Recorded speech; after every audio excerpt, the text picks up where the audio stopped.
A escolha de quem é jornalista e de quem deixa de o ser fica entregue às arbitrariedades das empresas jornalísticas, das relações pessoais criadas com direções e chefias.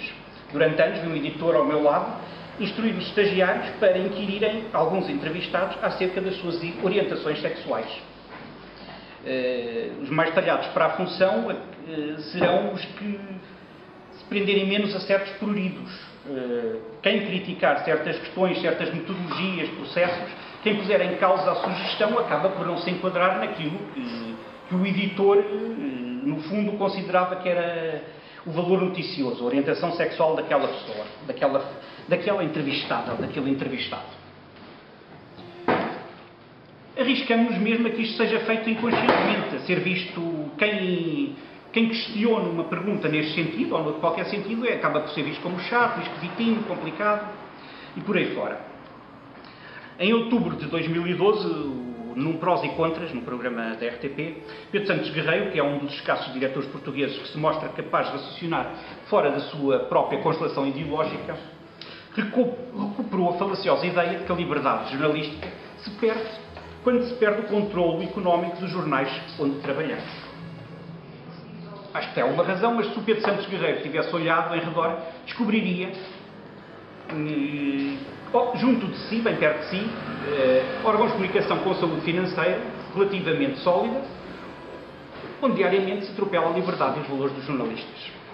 Se essas publicações cedem à medíocre e excessiva preocupação com a publicidade, a obsessão com o sensacionalismo, como se pode esperar que um jornalista precário exerça livremente as suas funções? Depois, bem se pode perguntar porque foram os jornais incapazes de prever a crise.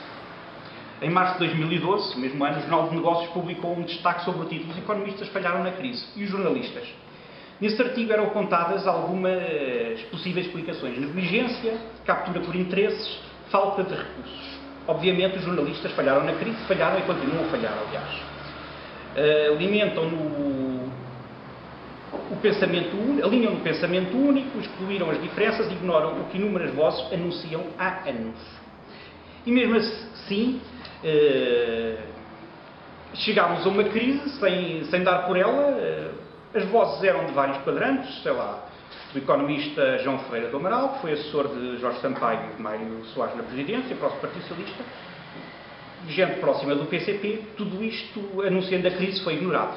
E mesmo assim, nem o abalo se sentiu nas estruturas, nas linhas editoriais ou na lógica de acesso ao exercício da profissão.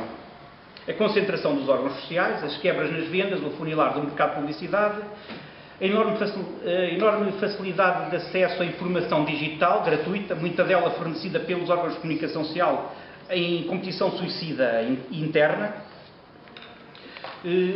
são algumas das causas do atual estado do jornalismo.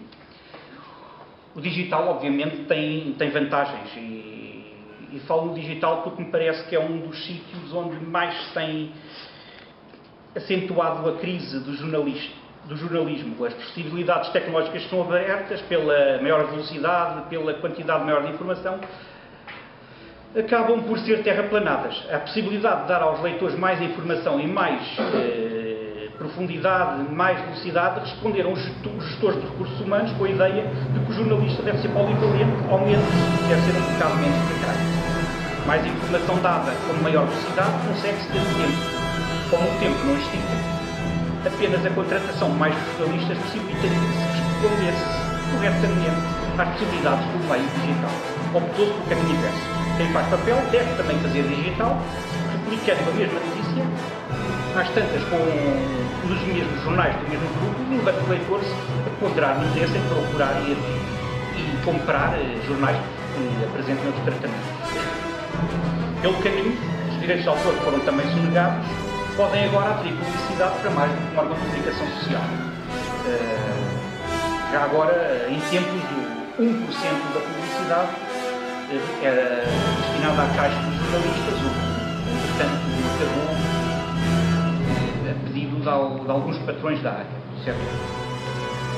No fundo, à precarização da função jornalística corresponde também uma precarização da qualidade da informação. O que está aí no mercado. A televisão é importante na medida em que hegemoniza e naturaliza os temas tratados pelos jornais que não se vendem, ou que se deixaram de vender. É feita cada vez mais por profissionais muito recentes, desmemoriados, obedientes ao consenso, implícitos, esfiados o mais das vezes por profissionais relativamente bem pagos que tratam da uniformização. O precário ou colabora nos moldes fixados, sem autonomia, sem liberdade, ou fica impedido de exercer a profissão, excluído da participação. Ao mesmo estatuto corresponde, pois, uma natureza diferente do jornalista. Pode querer fazer jornalismo, mas apenas o faz nas condições pré-fixadas. Tenta fazer-se uma peça autonomamente e esbarra-se com o desinteresse dos assessores de imprensa, que só falam a quem pertencer a um órgão de comunicação instalado. Podem escrever-se livros sobre o peso da banca e da economia nas decisões políticas, ainda agora Paulo Pena, a visão tem um, mas quem é que mantém o assunto deste sequestro da democracia por poderes não eleitos na ordem do dia, passados os lançamentos?